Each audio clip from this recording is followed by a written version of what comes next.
بسم الله الرحمن الرحيم الحمد لله رب العالمين والصلاة والسلام على أشرف الأنبياء والمرسلين نبينا وإمامنا محمد وعلى آله وصحبه أجمعين أما بعد حياكم الله أيها الأحبة. Je suis ravi de vous retrouver aujourd'hui le mardi 17 de l'Hijja de l'année 1442 de l'Hégire, correspondant au 27 juillet 2021. Nous poursuivons par la grâce d'Allah subhanahu wa ta'ala notre étude de Durus al-Muhimma li'ammati al-Umma de l'imam Abdelaziz bin Baz, qui est décédé en l'an 1420 de l'Hégire. On s'est rendu à la 10e leçon de ce livre, dans laquelle l'imam a parlé de Sunan as-Salat. As-Sunan, ce sont les choses recommandées dans la Salat. Nous avons vu les conditions. Les conditions, ce sont des choses qui ont lieu avant la Salat et qui ne font pas partie de l'adoration. De manière générale, les conditions ne font pas partie de l'adoration, telles que les ablutions, l'entrée de l'heure, tout ça. Couvrir l'aura, se diriger vers le qibla, purifier ses vêtements, son corps et l'endroit dans lequel on fait la salat. Ensuite, nous avons vu les piliers qui font partie de l'adoration, et que tout prieur, tout musalli doit avoir dans sa salat, que tu sois seul ou derrière un imam. S'il te manque un pilier dans la salat est invalide, comme bien même tu es derrière un imam, sauf si tu le rattrapes et que tu as la possibilité de le rattraper. Donc le pilier est indispensable. On a vu également les obligations. Les obligations, tu peux les compenser par sujoud sahou. Et si tu es derrière un imam, il n'y a pas besoin de faire sujoud sahou non plus. Car l'imam prend pour toi les manquements dans les obligations et dans les sunan, et non pas les manquements dans les piliers. Ensuite, nous avons les sunan. Et comme je vous ai dit, dans le madhab al-maliki, ils n'ont pas cette classification. Ils ont le fara'id. Ils ont les conditions. Le fara'id, c'est comme les piliers, les obligations, mais ils vont citer dedans ce qu'on a vu, nous, dans les piliers. Et ensuite, ils ont les sunan. Mais les sunan pour le Malikiya, c'est comme les obligations, dans ce qu'on vient de voir.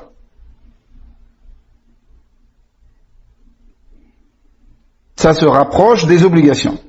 C'est pour ça, dans les sunan, chez le Malikiya, ils citent à peu près les mêmes choses qui sont citées dans les obligations. Et ensuite, dans ce que nous allons voir comme sunan, eux, ils les appellent al-fada'il. Al-fada'il, les choses méritoires. Donc les sunan, pour eux, il ne faut pas les délaisser. Mais si tu les délaisses, ça se compense par ce jeu de sahou. Mais d'après ce que nous, on a vu, dans les obligations, si tu délaisses une obligation volontairement, ta salat est invalide. Pour le Malikiya, non, elle ne sera pas invalide. Pour eux, ce qui invalide la salat, c'est uniquement les piliers. Les 14 piliers, ou les 12 piliers, ou les 13, selon ceux qui ont écrit dans le madhab al-Maliki. Donc aujourd'hui, nous allons voir les sunan. Inch'Allah ta'ala. Cheikh Abdelaziz bin Baz, on a cité 16 sunnah. Et il a indiqué le reste de ce qui est rapporté authentiquement du prophète alayhi salatu wassalam comme sunan, en citant deux autres exemples. Donc, au total, 18 sunnas sont cités dans ce livre.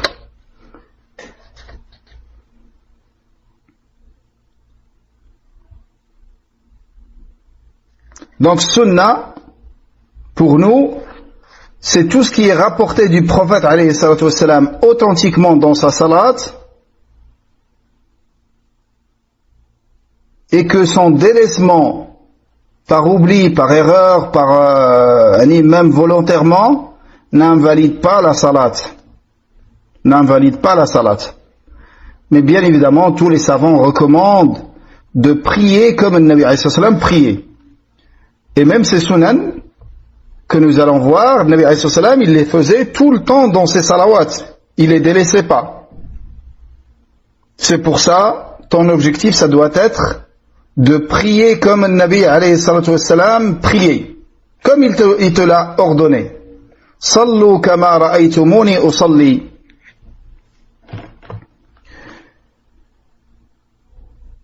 Dans le madhab al-maliki, il cite dans les sunan 10. La récitation en plus de l'Fatiha, une surah en plus de l'Fatiha, ça c'est une sunna. Fatiha c'est pour eux comme le pilier. Également parmi les sunan, de prier à basse voix les prières qui sont à basse voix et à haute voix comme les prières qui sont à haute voix, toutes les takbirat, toutes les formules de takbir, excepté la première, takbirat al-ihram, avec laquelle t'entames ta salat. Tout le reste, pour eux, c'est des sunnah. Nous, on les a vus dans les obligations. Et ce qui est voulu par takbir, c'est la formule, c'est pas le geste. Le geste, c'est dans les sunan, et non pas dans les obligations.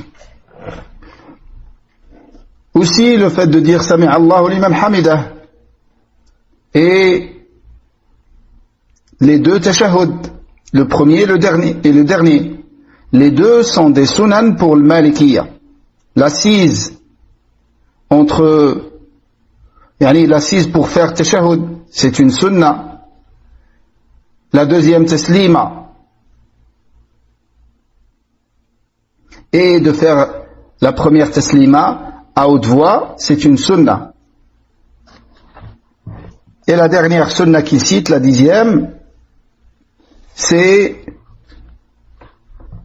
la quiétude dans la salat en plus de la quiétude obligatoire. La quiétude obligatoire, c'est quand tu te relèves par exemple de ruku', de se relever complètement jusqu'à être debout et que chaque membre reprend sa place avant ton inclinaison. Ça c'est l'obligation. De rester plus le temps de dire ce qui est rapporté de Nabi alayhi salam, c'est une sunna. Donc les sunan que l'imam Abdelaziz bin Baz nous a cités ici, il a commencé par la première, al-istiftah. Al-istiftah. L'istiftah, c'est l'invocation d'ouverture. L'invocation d'ouverture. Et par rapport à cette invocation, il a été rapporté plusieurs formules du prophète alayhi salatu wassalam. Dans la plus authentique, c'est la parole Allahumma ba'id bayni wa bayna khatayaya kama ba'adta bayna al-mashriq wal maghrib. Allahumma naqqini min al-khataya كما ينقى الثوب الأبيض من الدنس اللهم اغسل خطاياي بالماء والثلج والبرد. Je vous invite tous à avoir un livre de adhkar qu'on utilise quotidiennement et dans lequel vous trouverez toutes ces invocations. Comme celui qui a été pris des livres de Cheikh Al-Albani rahimahullah, il est très bien. Aussi la citadelle du Muslim, elle est très bien. C'est deux livres que je connais qui sont très bien et qui sont ce qui est rapporté de Cheikh Al-Albani de ses livres, la totalité est authentique. Et par rapport à la citadelle du Muslim, il y a 2 ou 3 adhkar au sujet desquels il y a une divergence. Mais de toute façon, l'auteur est revenu au jugement de Cheikh Abdelaziz Ben Baz par rapport à ces invocations. Donc, pour lui, tout ce qui est dedans est accepté. Donc les deux, ce sont des bonnes références que vous devez avoir, au minimum un des deux. Et le croyant doit s'habituer à utiliser ces adhkar dans sa journée. Et ça, c'est parmi les meilleures adorations que tu puisses avoir dans une journée. C'est d'être lié à Allah subhanahu wa ta'ala depuis ton réveil. Alhamdulillahi alladhi ahyana ba'dama amatana wa ilayhi an-nushur, jusqu'à ce que tu prennes ton lit pour dormir.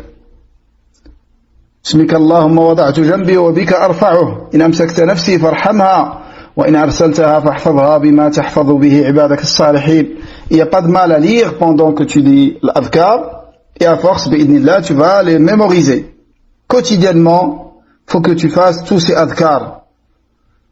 Adhkar du matin, adhkar du soir, adhkar du matin que tu dis après salat al-fajr, adhkar du soir que tu dis après salat al-asr, l'adhkar de la nuit, ce qui est rapporté dans la nuit, après le maghrib, l'adhkar pour dormir, et l'adhkar après les salawats, adhkar quand tu rentres chez toi, tu sors de chez toi, et ainsi de suite.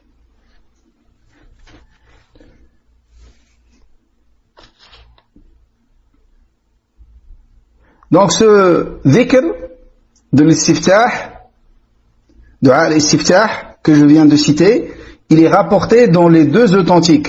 C'est pour ça que les savants disent, comme l'imam Ibn al-Qayyim, il dit que c'est le plus authentique de l'ad'iyah de l'istiftah.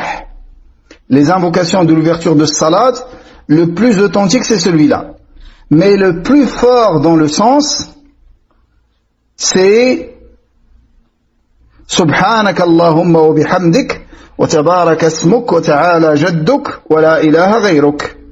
Donc celui-là il est rapporté par Abu Daoud, Tirmidhi, wa Nasa'i wa Ibn Majah, également rapporté par l'imam Ahmad selon Abu Sa'id al-Khudri. L'imam al-Qayyim il dit que le premier est le plus authentique et le deuxième est le plus fort dans ses sens. Car le deuxième contient les éloges à Allah subhanahu wa ta'ala, les éloges adressés à Allah subhanahu wa ta'ala. Et le premier contient des invocations. Mais de toute façon, si tu peux varier entre les deux, c'est ce qui est demandé dans toutes ces choses-là. Et c'est l'idéal dans toutes ces choses dans lesquelles sont rapportés beaucoup de adhkar et de ad'iyah. Il y a un dua istiftah qui est spécifique à la prière de nuit, qiyam al-layl, la prière nocturne, dans lequel le prophète alayhi salam disait Allahumma rabba Jibra'il wa Mika'il wa Israfil فاطر السماوات والأرض عالم الغيب والشهادة أنت تحكم بين عبادك فيما كانوا فيه يختلفون اهدني لما اختلف فيه من الحق بإذنك إنك تهدي من تشاء إلى صراط مستقيم. Ce dua a été rapporté par l'imam Muslim selon notre mère Aïcha radiyallahu anha. Et ce dua, il est extrêmement important pour le croyant. Nabi alayhi salam il le disait dans Qiyam al-Layl. Et ce dua, tu peux le dire quand tu sais pas la vérité dans une chose, tu demandes à Allah qu'il t'oriente vers la vérité et qu'il te montre la vérité. Et bi'idnillah, si tu es sincère et tu n'as que l'envie de suivre la vérité, tu seras orienté vers la vérité avec la permission d'Allah subhanahu wa ta'ala. Et comme je l'ai dit dans le cours ou dans des cours précédents, les adorations dans lesquelles sont rapportés plusieurs adkar et plusieurs ad'iyah, et dans lesquelles on ne peut pas les dire toutes en même temps, comme ici, Dua al-Istiftar, il n'est pas légiféré de citer tout ça. Un seul, tu choisis un seul, dans ces endroits-là, ce qui est recommandé, c'est de varier et de mémoriser un maximum de ces ad'iyah, et à chaque fois, tu dis un parmi eux. Et ça, c'est très bénéfique pour la concentration dans la salat, afin que ta salat ne devienne pas des paroles et des actes que tu fais machinalement sans réfléchir, avec l'habitude, et que l'adoration devient une habitude.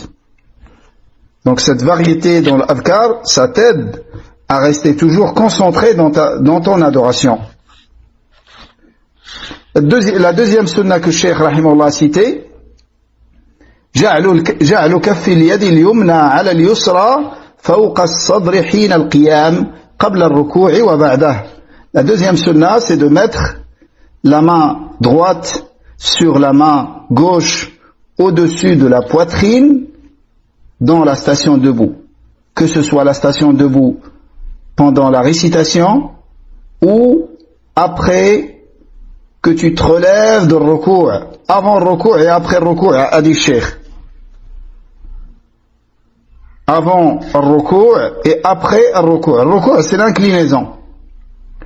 Donc ça, c'est une sunna de mettre la main droite sur la main gauche et de les mettre sur la poitrine, toutes les deux.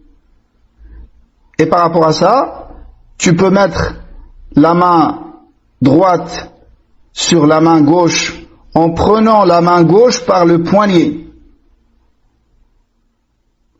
ou en allongeant les doigts de la main droite sur l'avant-bras, de façon rapportée de Nabi alayhi salam. Ou bien tu prends le poignet de la main gauche avec la main droite et tu les mets sur la poitrine, ou tu mets la main droite sur l'avant-bras gauche sur la poitrine. Les deux sont rapportés du prophète alayhi salatu wassalam. Ça donc, Cheikh il nous dit que c'est une sunna. C'est une sunna de le faire pendant la récitation et après que tu te relèves de ruku'.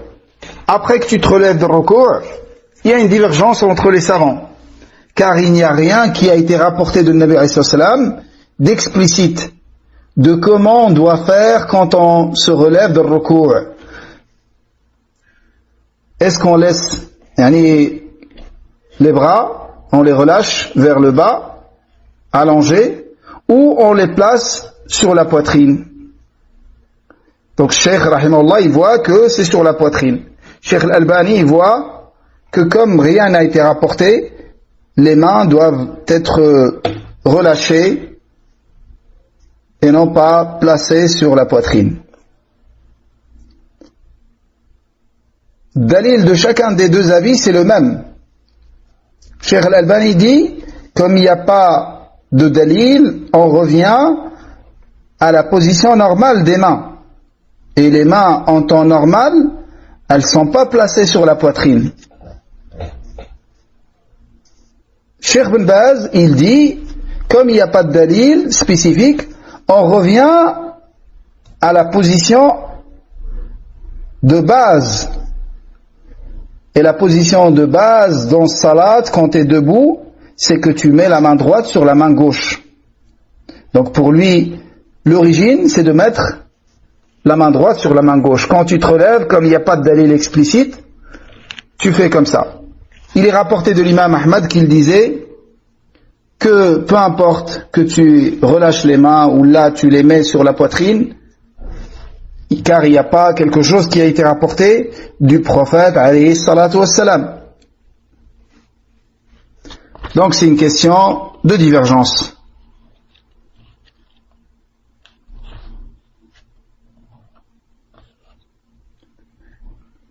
La troisième sunna,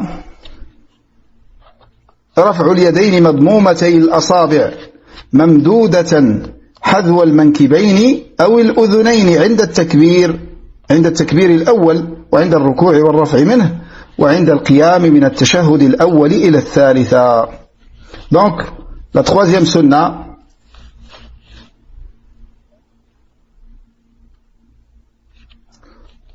j'ai oublié de mentionner une sagesse par rapport au fait de placer la main droite sur la main gauche, sur la poitrine, car cette position correspond à l'état dans lequel se trouve al-musalli, celui qui fait salat, le serviteur faible qui est entre les mains de son Seigneur, Allah subhanahu wa ta'ala.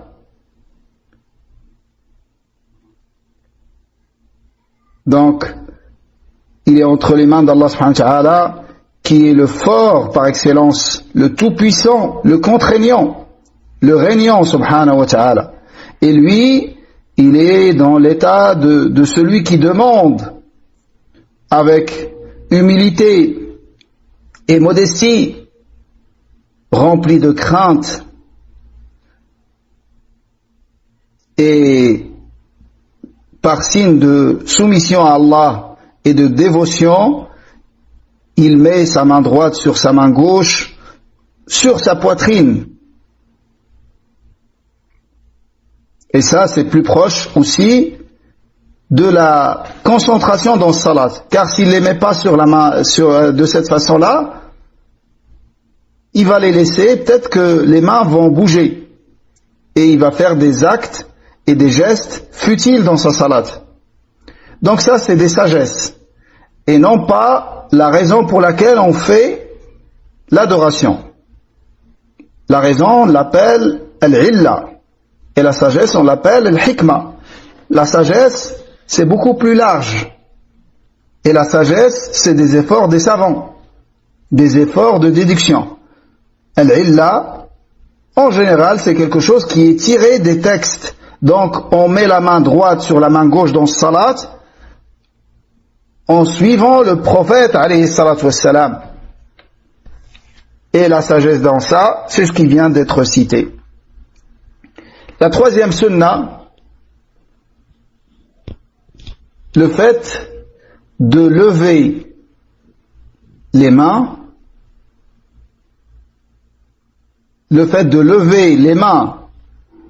les doigts joints, en ayant les doigts des mains joints, et non pas écartés les uns des autres, et que la main soit droite, les lever au niveau des épaules. Les lever au niveau des épaules, le mankibayn, c'est-à-dire le katifayn, les épaules. Ou de les lever au niveau des oreilles. Car ceci a été rapporté du prophète alayhi salam d'une manière authentique. Il levait ses mains dans takbir, quand il disait Allahu Akbar, il levait ses mains, il a été rapporté de lui deux façons. Ou bien, il les levait de sorte à ce que les extrémités des doigts, qui sont allongés, et la paume de la main est en direction de l'Qibla, et les doigts joints, en serrant les doigts joints les uns aux autres, la main allongée, la paume en direction de l'Qibla, et les extrémités des doigts sont au niveau de l'épaule. La main gauche au niveau de l'épaule gauche, et la main droite au niveau de l'épaule droite. Ça, c'est la première façon. La deuxième façon, le Nabi alayhi salam, il levait ses mains un petit peu plus, jusqu'à ce que les extrémités des doigts soient au même niveau que l'oreille. Ce qui est voulu par l'oreille, c'est le lobe de l'oreille. Comme ça a été rapporté dans d'autres hadiths. Il levait alayhi salam ses mains jusqu'à arriver à shahmat al-udhun, Shahmat al-udhun, c'est la partie inférieure arrondie de l'oreille, la partie tendre. Hada huwa qu'ils appellent l'aube de l'oreille, dans lequel les femmes font des persines pour mettre des boucles d'oreilles. Donc le Nabi alayhi salam, il levait ses mains de ces deux façons. Et donc ici également, c'est une sunna de varier. Des fois tu lèves tes mains jusqu'à avoisiner l'épaule et des fois jusqu'à être au même niveau que les oreilles, que l'aube de l'oreille.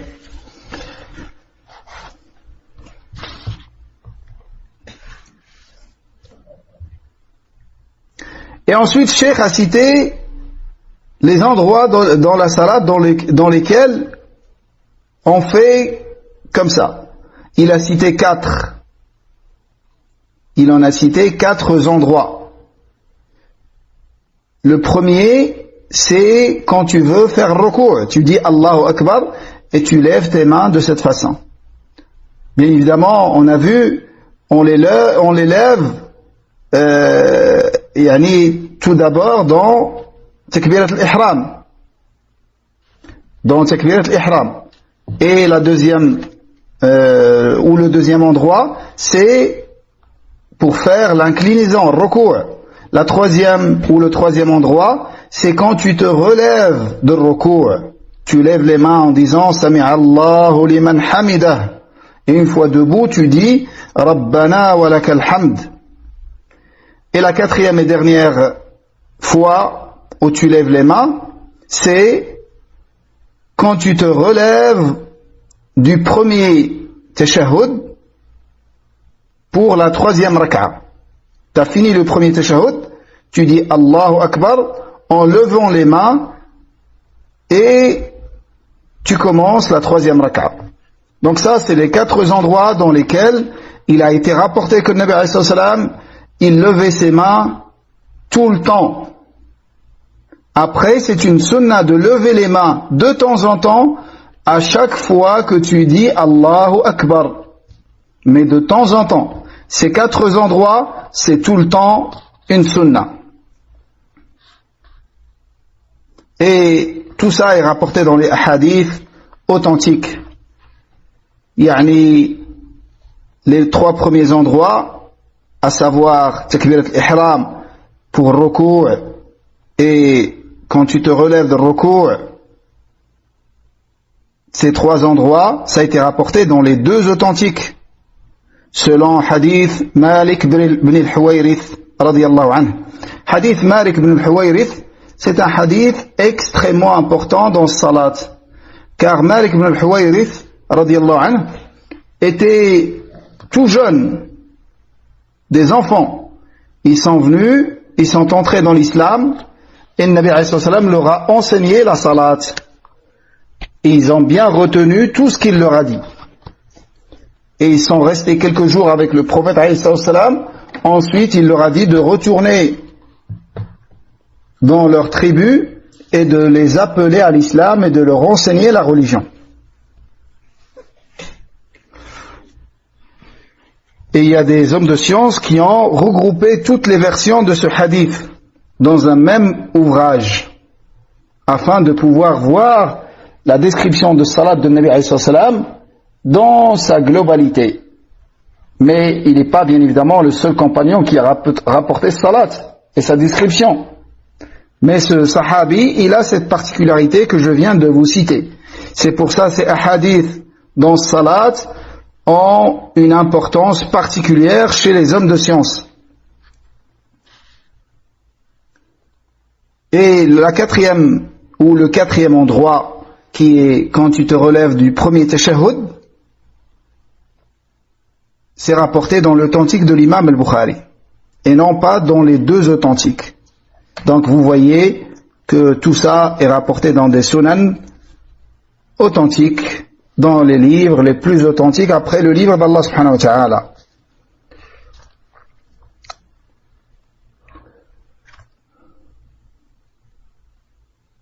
Le frère demande, est-ce qu'on peut lever les mains même entre les deux prosternations? Naam. Naam. Mais de temps en temps.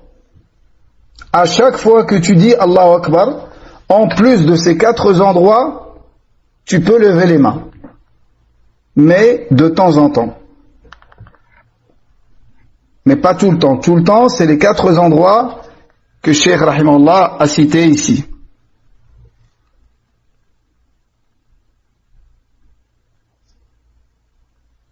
طيب, la 5e sunna, ما زاد على قولي ربنا ولك الحمد ربنا ولك الحمد بعد القيام من الركوع وما زاد عن واحدة في الدعاء بالمغفرة بين السجدتين. Donc la 5e sunna, c'est, on a vu que dire Rabbana wa lakal hamd une fois, c'est une obligation. Plus d'une fois, c'est une sunna. Quand tu te relèves de ruku'. Et aussi quand tu es assis entre les deux prosternations, nous avons vu que c'est une obligation de dire Rabbana ighfir lana ou Rabbi ighfir li une fois. Plus d'une fois, c'est une sunna. Donc, Rabbi ighfir li une seule fois, c'est une obligation. Et celui qui l'a dit une seule fois, ça suffit. Mais de répéter plus que ça, c'est une sunna et c'est recommandé. 3 fois, 5 fois, 7 fois, 10 fois.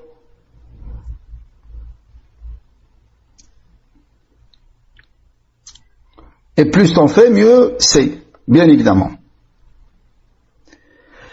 Ça, c'est la 5e. La 6e sunna, ja'lu ar-ra'si hiyal adh-dhahri fi ar-ruku'.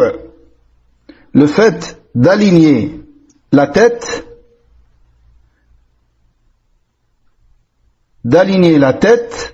avec le dos dans le ruku', c'est-à-dire placer sa tête au même niveau que son dos quand est dans la position de ruku', comme ça a été rapporté dans le hadith Abi Humayd radiyallahu anhu, Abi Humayd Sa'idi et d'autres compagnons. Dans la description de la prière du prophète alayhi salam, ils ont dit quand il s'inclinait dans salat, quand il faisait le ruku', alayhi salam, il ne levait pas sa tête, comme il ne la baissait pas. Il ne levait pas sa tête comme il ne la baissait pas. Il laissait la tête au même niveau que le dos. Au même niveau que le dos. C'est-à-dire qu'il va regarder, que son visage va être parallèle avec son dos. Parallèle avec son dos. Et le regard, les yeux, dans Salat, depuis son début jusqu'à sa fin, c'est l'endroit, il regarde l'endroit dans lequel il se prosterne. Et il place son front, approximativement. Excepté quand il bouge son doigt dans le tashahhud, il regarde son index. Mais sinon, dans toute Salat, Sunnah, c'est de regarder l'endroit sur lequel tu poses ton front. Même dans le ruku' et dans toute la salat, excepté le tashahhud. Taïb. Donc il laisse son dos aligné avec sa tête. Et Sahaba, quand ils ont décrit le prophète dans cette position, ils ont dit au point où si tu verses de l'eau sur son dos, elle va rester sur le dos, elle va pas tomber, tellement le dos il est aligné, il est droit, avec la tête. Et ça, c'est des positions qui sont une sunna tout d'abord, et qui sont bénéfiques pour le croyant aussi. Car ça te fatigue pas dans le ruku'. Si tu es droit dans ta salat, et salat, ça demande une force, une détermination. Faut pas dire Allahu Akbar et descendre comme si on est mou. Salat, ça a besoin, dans la description de la prière de Nabi alayhi salam, il y a une force. Et dans les gestes, on se précipite pas et on va pas vite, mais on va avec une force. chacun selon sa capacité. Mais d'être mou dans ce salat, c'est pas demandé, sauf pour quelqu'un qui est malade ou qui a une excuse. Salat, que ce soit dans les paroles et dans les formules qu'on prononce, et également dans les actes qu'on accomplit, il est demandé, yani une force. Allahu Akbar. C'est pas Allahu Akbar. Yani, tout ça, ça te fait tomber dans des erreurs. Et comme je vous ai expliqué précédemment, des erreurs qui peuvent arriver à la mécréance. Mais la personne ne comprend pas ce qu'elle dit.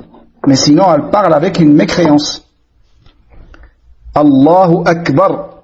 Et quand tu fais le recours, tu le fais doucement, tranquillement, avec quiétude et sérénité, mais on sent qu'il y a une force dans ton geste. C'est ça ce que je veux dire.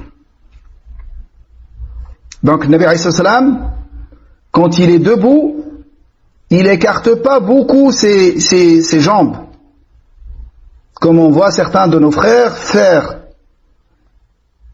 Et ça t'aide à ne pas à faire durer ta salat longtemps. Car si tu t'écartes les jambes, tu vas être fatigué plus rapidement.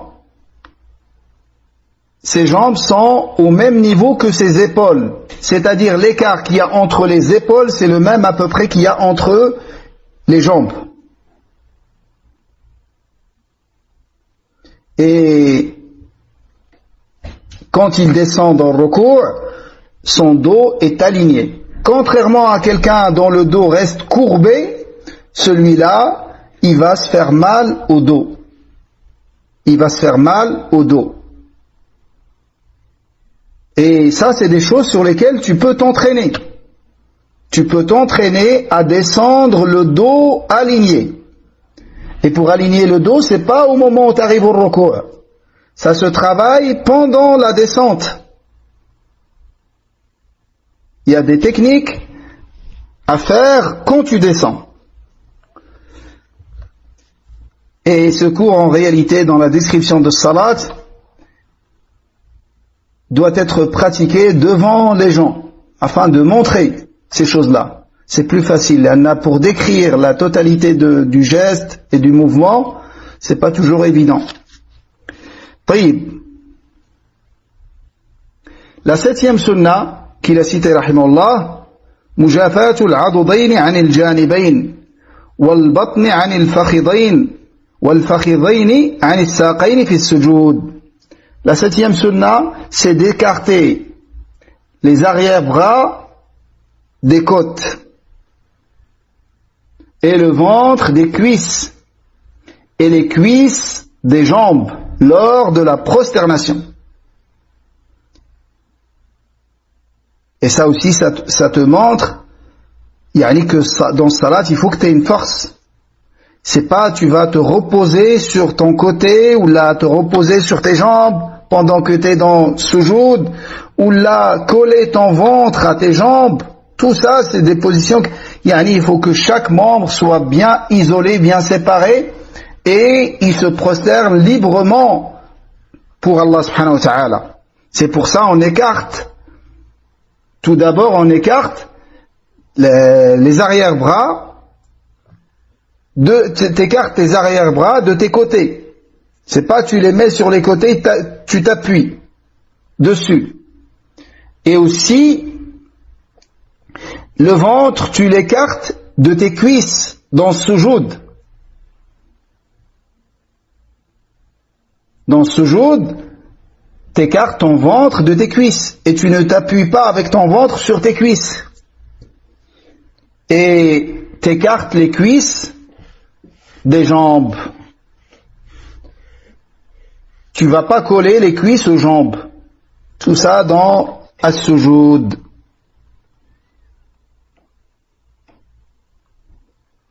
Contrairement à ce que certains font, quand ils se prosternent, ils se croupissent dans ce sujoud, comme s'ils représentent une seule masse. Ce qui vient d'être décrit de salat de Nabi alayhi salam, chaque membre, tu le vois d'une manière distincte et séparé du reste. Et chaque membre fait un effort dans ce sujoud. C'est pas, il y en a, il se prosterne entièrement sur son front.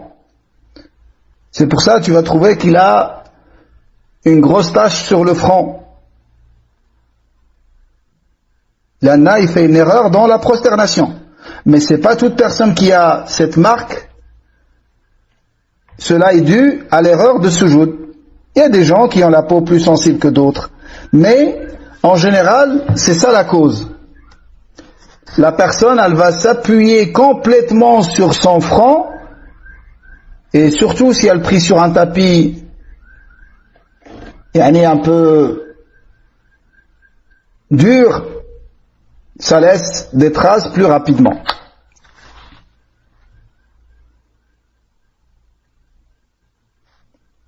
Donc tout ce qui a été décrit ici, faut bien noter que tu le pratiques sans faire du mal à ton voisin dans ce salat. Si tu pries seul, ou même quand tu pries en groupe, et que tu puisses pratiquer ces choses-là, sans nuire à celui qui est à côté de toi, à ta droite et à ta gauche. Yani t'écartes les avant-bras ou les arrière-bras, et tu lui mets ton coude dans le ventre, ça non. Et aussi, tu vas pas écarter un point où il va y avoir un espace dans le ventre, dans le rang, où il va y avoir un espace dans le rang. Comme vous savez, la règle générale, si pratiquer une sunna peut causer un mal pour un musulman, la sunna, c'est de délaisser cette sunna. Si, en t'écartant dans ce sujoud, tu vas faire du mal à quelqu'un, alors sunna, c'est de ne pas écarter et de te limiter à ce qui est possible selon l'espace disponible. Et ça, il faut faire très très attention à ce point dans toute ta vie, dans toutes tes adorations.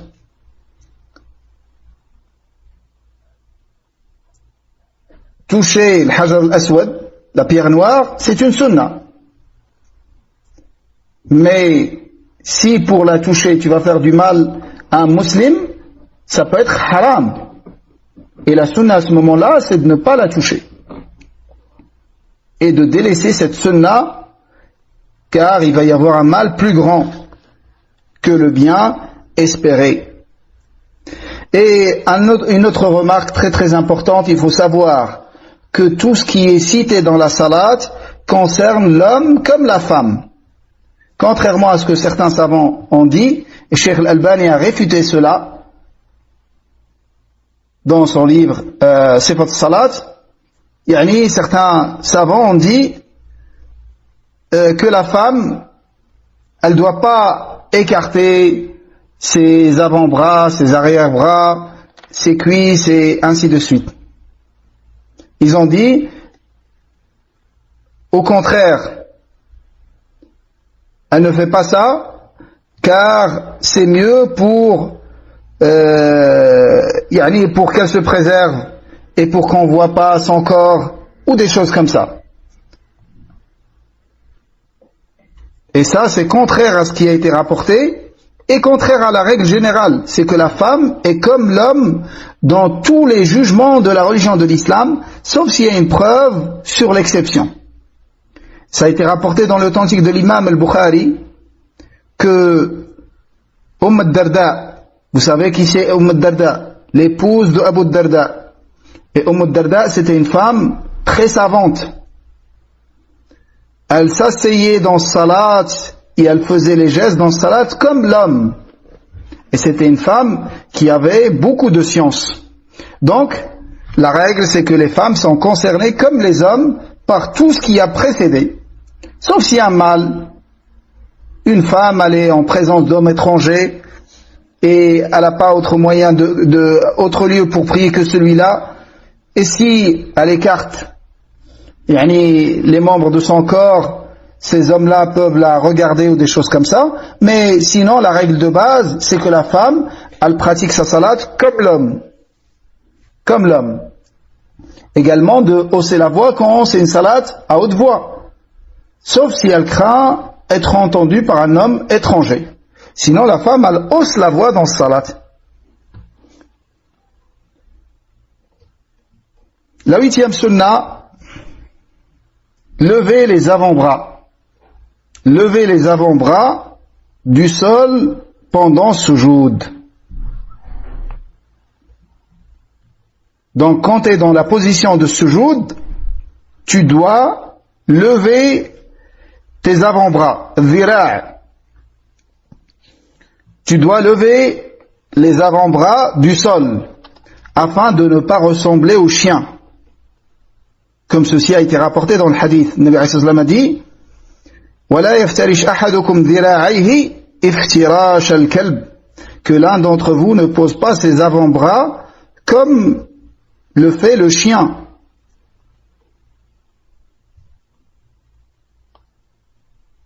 C'est pour ça il a été rapporté l'interdiction de ressembler au chien, notamment en plaçant les avant-bras au sol pendant sujoud.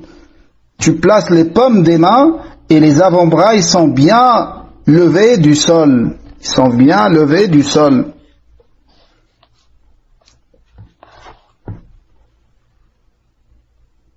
Donc, lever les mains du sol et ne pas mettre les avant-bras au sol, c'est une sunna. Et si on dit que c'est une obligation, ça peut être valable, car le hadith est explicite dans cette interdiction. Et la règle dans ce que le Nabi sallallahu alayhi wa sallam nous interdit, c'est que c'est haram de le faire, et non pas détestable. C'est pour ça, si on dit que c'est une obligation de le faire, c'est un avis fort. Mais est-ce que si tu le fais pas, tu es redevable de sujoud sahou comme les autres obligations? Et est-ce que si tu le fais exprès, ça invalide la salat, même en disant que c'est une obligation? Non. Pourquoi? Parce que tu auras fait quelque chose d'interdit dans la salat. Et si tu le fais par oubli ou par erreur, par distraction, c'est pardonné. Et si tu le fais exprès, tu es exposé au péché pour avoir commis ce que le Nabi sallallahu alayhi wa sallam a interdit. Et tu t'exposes au châtiment d'Allah. Mais ça n'invalide pas salat, car les obligations dans le délaissement invalide salat, c'est des choses qu'on doit faire et non pas des choses qu'on doit délaisser.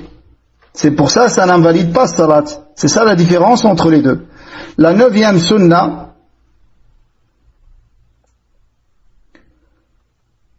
c'est الجلوس المصلي على رجله اليسرى مفروشة ونصب اليمنى.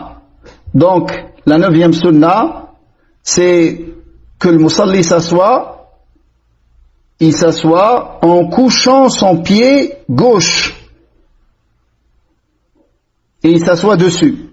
Il s'assoit sur le pied gauche en le mettant par terre. En le mettant par terre. Et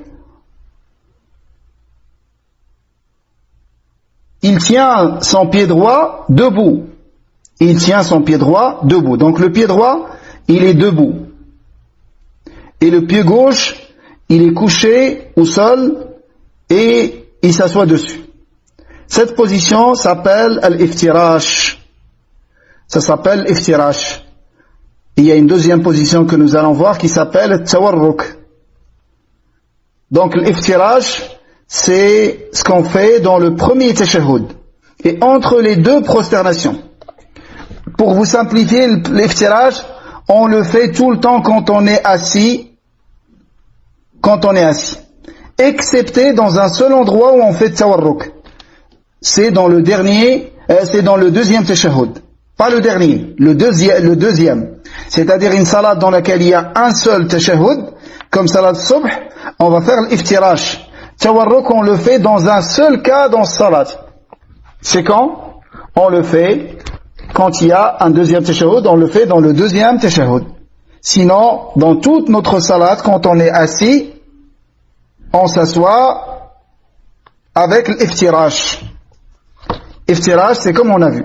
Le pied gauche couché et on s'assoit dessus et le pied droit est debout.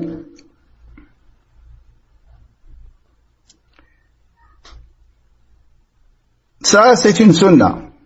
La 10e sunna, c'est at-tawarruk. Tawarruk, ça se pratique uniquement dans les prières dans lesquelles il y a 2 tashahhud. On le pratique dans le dernier tashahhud. Et sa description, c'est que al-musalli, il va s'asseoir sur son postérieur. قال الجلوس على مقعدته. Il va s'asseoir sur son postérieur. وجعل رجله اليسرى تحت اليمنى. Et en laissant dépasser son pied gauche sous le tibia droit, tout en tenant le pied droit debout. Donc il va tenir le pied droit toujours debout, mais cette fois, il ne va pas s'asseoir sur le pied gauche. Il va le glisser en dessous du tibia du pied droit. Il va le sortir un tout petit peu. Ça s'appelle at-tawarruk. Et il a été rapporté du prophète alayhi salam dans des hadiths authentiques, et c'est une sunna de le faire. C'est une sunna de le faire.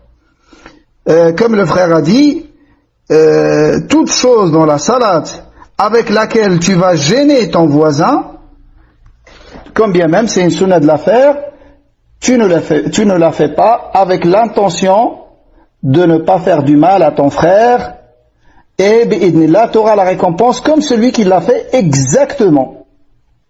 Et tu auras en plus la récompense de cette pensée que tu as eue pour ton frère. Mais quand tu vas le gêner, c'est pas tu vas délaisser ces sunnahs tout le temps. En général, ces sunnahs, tu peux les pratiquer sans problème. Surtout quand tu t'es habitué à les pratiquer. Il y a des frères, quand ils commencent à s'habituer à les faire, au début, il va poser tout son poids sur celui qui est à sa droite. Et ça, il ne faut pas le faire. Tu t'entraînes chez toi. Tu t'entraînes pas avec le groupe. Et surtout les frères qui ont un peu de poids, ces positions peuvent demander un peu d'entraînement au début. Tu peux t'entraîner chez toi. Et non pas tu viens à la mosquée et tu mets ton poids sur ton voisin. Et tu le perturbes et tu le fais sortir de khushu' et tout ça dans le salat. Pour les frères dans cette situation, ils ne le font pas jusqu'à le maîtriser. Quand tu maîtrises cette position, tu n'auras pas besoin de plus d'espace. Au contraire, tu vas économiser plus d'espace. طيب, ça c'est la 10e. La 11e sunna, الإشارة بالسبابة في التشهد الأول والثاني من حين يجلس إلى نهاية التشهد وتحريكها عند الدعاء. La 11e sunna, c'est le fait de bouger son index pendant le premier tashahhud et le deuxième tashahhud, du début de tashahhud jusqu'à sa fin. Jusqu'à sa fin.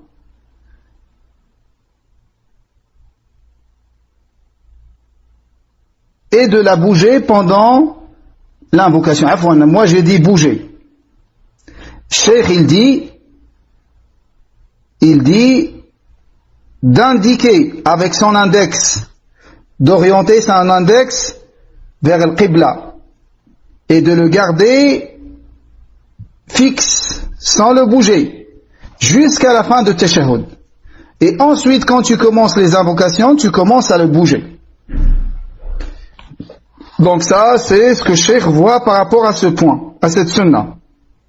Mais ce qui a été rapporté dans des hadiths, c'est de bouger l'index depuis le début de Tashahhud jusqu'à la fin de Dua.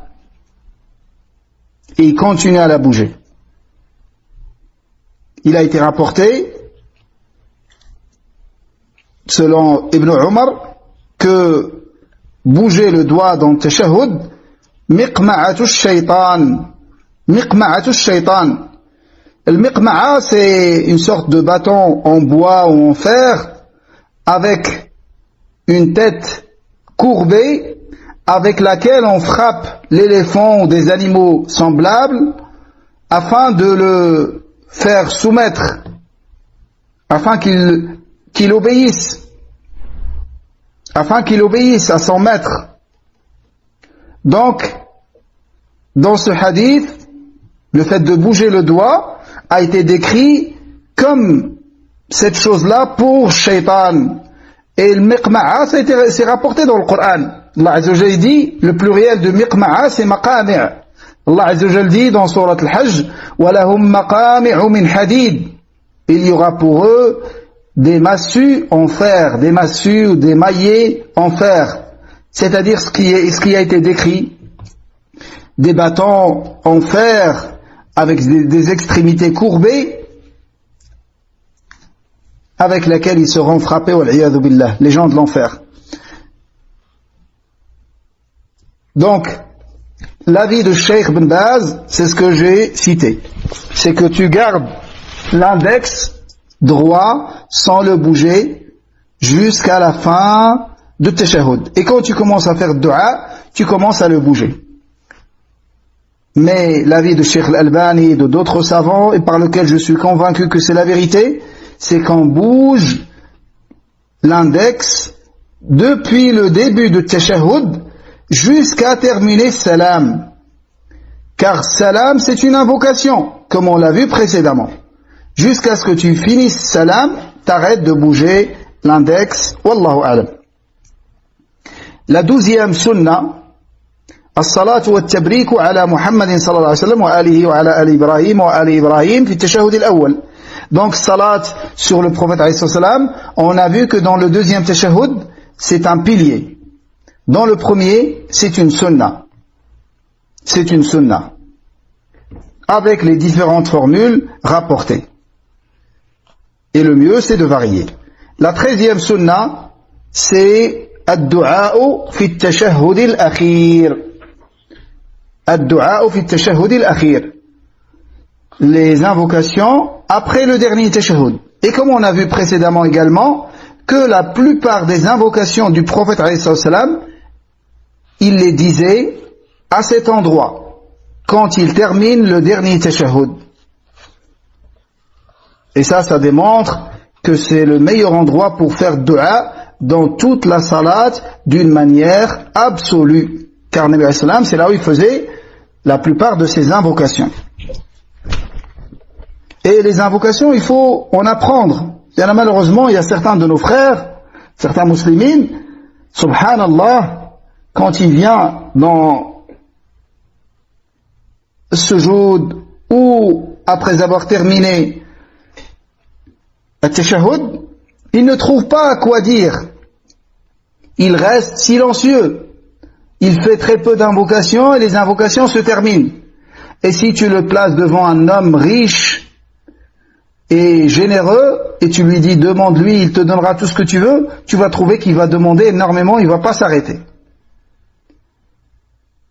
Et tout ça nous invite à mieux connaître Allah subhanahu wa ta'ala et à accorder davantage d'importance à la science de Tawhid, qui est la science qui te permet de connaître ton Créateur et ton adoré unique, Allah subhanahu wa ta'ala. La 14e sunna que Cheikh a citée, Al-Jahru bil-Qira'ati fi Salati al-Fajr. Donc il a cité de réciter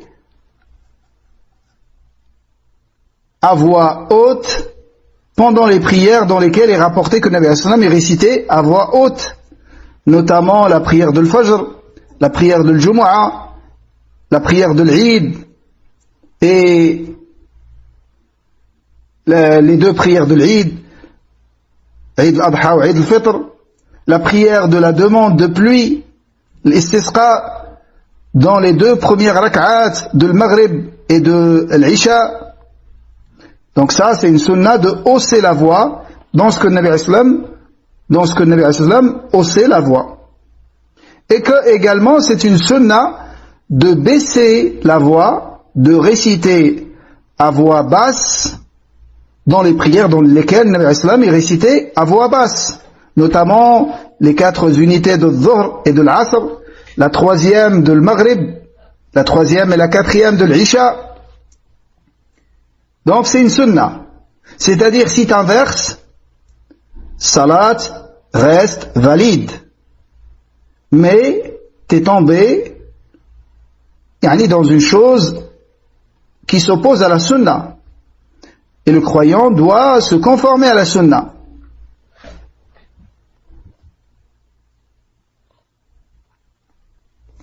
Donc, même si tu fais exprès, dans une prière à haute voix, toi tu récites à basse voix. Ou l'inverse, salat est valide. Mais si on prend l'exemple d'un imam, tout le temps il inverse. Dans ce cas-là, ça ne sera pas quelque chose d'autorisé, mais ça deviendra une bid'a, car il veut changer la tradition du prophète alayhi salatu wassalam. Mais même si tu le fais exprès, ça reste valide, sauf dans ce cas-là, où ça comporte une bid'a et un changement de la sunna. Car celui qui persiste dans le délaissement de la sunna et qui s'entête à délaisser la sunna et à délaisser ce qui a été légiféré et à pratiquer ce qui est détestable, celui-là il est blâmé, il est exposé au châtiment, comme bien même c'est une sunna, comme ça a été rapporté de l'imam Ahmad et de l'imam Malik. L'imam Ahmad, il a été rapporté de lui que celui qui délaisse la prière de l'witr tout le temps, c'est un homme, un homme mauvais, et que son témoignage ne doit pas être pris en compte. Mais s'il délaisse le witr de temps en temps, il n'arrive pas à ce degré-là. Ça, c'est quelqu'un qui délaisse la sunna d'une manière continue. On n'accepte pas son témoignage. Et ça a été rapporté des imams par rapport à plusieurs sunan. Ça a été rapporté de l'imam Malik par rapport à celui qui délaisse rawatib tout le temps. Bien évidemment, le mieux pour toi, ya akhi, c'est de ne jamais délaisser ces sunan et de les pratiquer tout le temps, sauf les fois où tu peux pas.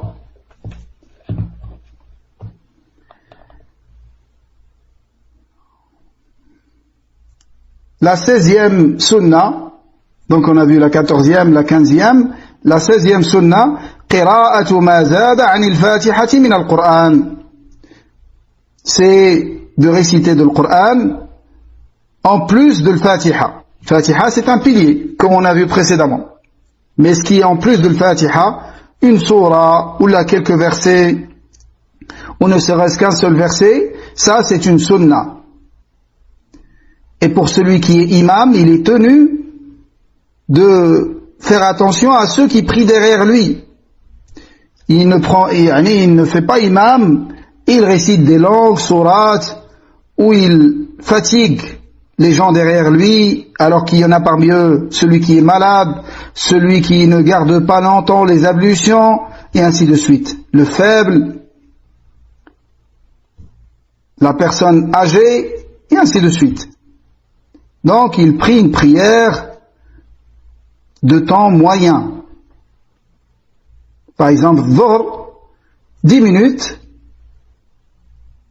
c'est une bonne moyenne.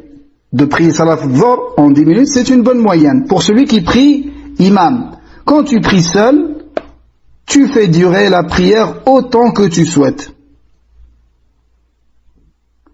Et il y a certains innovateurs ici en Arabie Saoudite, alhamdoulilah pas dans le Medina, qui sont connus pour faire durer les prières obligatoires. Il est imam d'une mosquée très connue, bien évidemment c'est une star.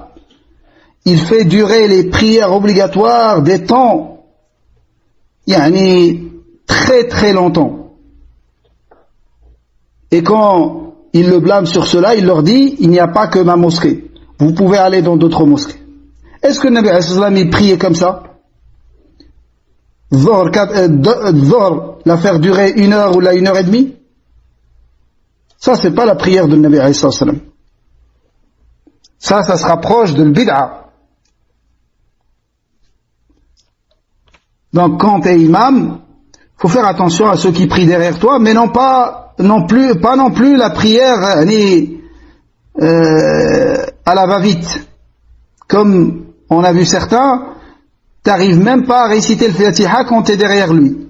Tu peux pas réciter le Fatiha une seule fois derrière lui. Ça, c'est pas la prière de Nabi alayhi salam non plus. Donc, c'est un juste milieu entre les deux. La 16e sunna, c'est de réciter en plus de l'Fatiha. Et les Sahaba radiyallahu anhum, ils estimaient la salat de Nabi alayhi salam, combien ils récitaient dans le Dhuhr et combien ils récitaient dans les autres salawats. Ils ont trouvé que dans le Dhuhr, ils récitaient dans les deux premières rak'at l'équivalent de Surat Sajda. Surat Sajda, elle comporte 30 versets. Donc dans le Dhuhr à peu près, ils récitaient dans la première raka'a une vingtaine de versets. 2 pages. Dans la deuxième raka'a, ils récitaient une page. Toujours, ça va être la moitié. La deuxième raka'a, c'est la moitié de la première raka'a. Et dans l'Asr, ils récitaient dans la première raka'a une page, 10 versets à peu près. Et là, dans la deuxième, la moitié, 5 versets à peu près. C'est comme ça ils ont estimé sa salat. Ils ont essayé de calculer combien de temps il fait durer la première raka'a, la deuxième raka'a, et c'était à peu près comme ça. Ça, c'est rapporté dans l'authentique de l'imam Muslim. Et dans Salat al-Maghrib, il récitait Qisar al-Mufassal. Qisar al-Mufassal, c'est à partir de Zalzala jusqu'à Nas. C'est courtes sourates. Et les sourates médianes de l'Mufassal, il les récitait dans Salat al-Isha, de Surat al-Tariq jusqu'à Surat al-Bayyina à peu près. Et les longues sourates de l'Mufassal, qui commencent par le-Hujurat ou par Qaf, jusqu'à le-Buruj, ça, il les récite dans Salat al-Subh. Donc ça, c'est une description également de Salat de Nabi alayhi salam, et de combien elle durait. Et il a été rapporté de lui également qu'il a récité Surat Safat entièrement dans une salade de Subh. Ça a été rapporté qu'il a récité Surat Rum entièrement, Surat Qaf, et ainsi de suite. Et dans Salat al-Jumu'ah, il récitait Sajda et l'Insan. Et des fois, il récitait, le plus souvent, il récitait Sabbih isma rabbika al-a'la, et dans la deuxième, il récitait Hal ataka hadithul ghashiyah. Donc tout ça, c'est rapporté de Nabi alayhi salam, et l'imam, il le pratique selon ceux qui prient derrière lui aussi.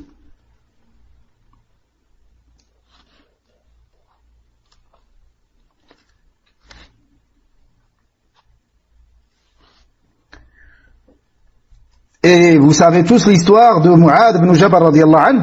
Nabi alayhi salam l'a fortement blâmé parce qu'il a fait durer Salat al-Isha très longtemps. Il est resté avec Nabi alayhi salam jusqu'à ce qu'il a prié avec lui l'Isha. Et Nabi alayhi salam, vous savez qu'il retardait Salat al-Isha. Et quand il a fini, il est allé dans son village et eux, ils l'attendaient pour les diriger dans ce Salat. Car c'était le savant parmi eux. Et c'est le savant de cette Ummah aussi, Mu'ad ibn Jabal. Il viendra en devançant les savants de la Ummah d'un lancer de pierre. Dans une riwaya, d'un lancer de flèche. Ça c'est pour montrer son mérite, radiyallahu anhu, dans la science. Il l'attendait. Et quand il est venu, qu'est-ce qu'il a fait, radiyallahu anhu? Il a prié, et dans la première raka'a, il a récité Surat al-Baqarah entièrement. Allahu Akbar. Donc la première raka'a, plus d'1 heure. Un jeune homme qui était fatigué, avoir travaillé une journée dure, tout ça, dans les champs, quand il a vu cette longueur de salat, il est sorti du rang, il a terminé sa salat tout seul. Mu'adh radiyallahu anhu, quand il l'a appris, il a dit c'est un hypocrite. Ce jeune homme, quand il l'a appris, il est parti voir le Nabi alayhi salam, il lui a raconté ce qui s'est passé. Et le Nabi alayhi salam a convoqué Mu'adh et l'a fortement blâmé, radiyallahu anhu. Et il lui a enseigné de réciter dans salat l'Isha. Il lui a dit, quand tu diriges les gens dans salat l'Isha, récite وَالشَّمْسِ وَضُحَاهَا سَبِّحِ اسْمَ رَبِّكَ الْأَعْلَى اقْرَأْ بِاسْمِ رَبِّكَ الَّذِي خَلَقَ وَاللَّيْلِ إِذَا يَغْشَى. Et ces sourates. C'est rapporté dans l'authentique de l'imam Muslim. Parmi les sunan avec lesquels l'imam a terminé, après les 16, il a dit que tu dois tenir compte également des restes des sunan que Cheikh Rahimahullah n'a pas cité, car il n'a pas cité toutes les sunan, mais il en a cité quelques-unes et les plus importantes. Mais il y en a d'autres sunan, comme le fait de dire, après avoir dit Rabbana wa lakal hamd, c'est une obligation, de dire ce qui est rapporté du prophète alayhi salam. Rabbana wa lakal hamd hamdan kathiran tayyiban mubarakan fih mil as-samawati wa mil al-ard, et ainsi de suite. Cette invocation, un jour, le Nabi alayhi salam a entendu un homme dans salat, il a dit ça. Il a dit Rabbana wa lakal hamd hamdan kathiran tayyiban mubarakan fih. Quand il a fini salat, il leur a dit, c'est qui a dit ça? Cet homme a dit, moi au messager d'Allah. Il lui a dit, j'ai vu 30 hommes qui se concurrençaient, qui allaient prendre le premier cette parole. Et ça montre son grand mérite. Rabbana wa lakal hamd hamdan kathiran tayyiban mubarakan fih. Tu dois la prendre et la répéter dans ta salat. Également parmi les sunan, c'est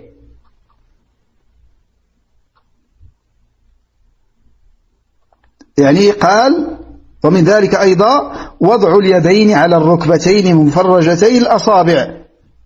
C'est de placer les mains sur les genoux quand tu es dans le ruku', de prendre tes genoux avec tes mains en ayant les doigts écartés, comme si tu prenais le genou et comme si tu le saisissais avec ta main, le genou gauche avec la main gauche et le genou droit avec la main droite, et les doigts écartés.